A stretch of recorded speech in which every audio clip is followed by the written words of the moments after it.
धीरे धीरे रफ्तार भाग्य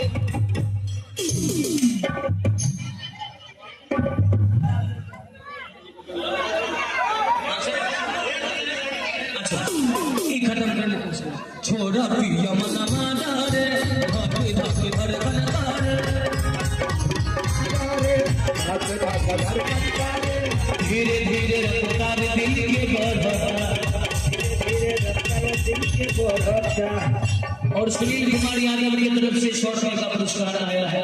और हाँ, इसके बाद हमारे सरपंच साहब अरे नहीं आजू के रतिया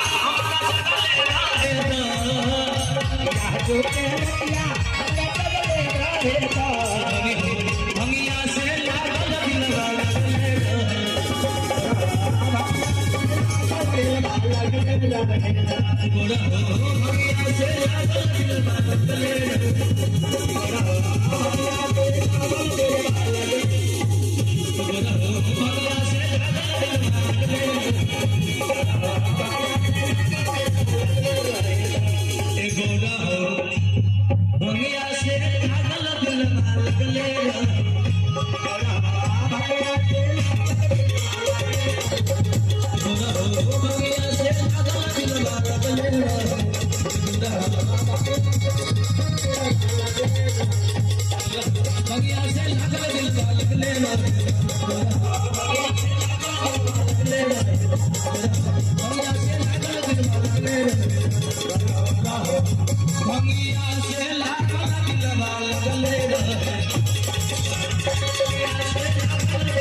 बोलिए शंकर भगवान की जय। अब सरपंच साहब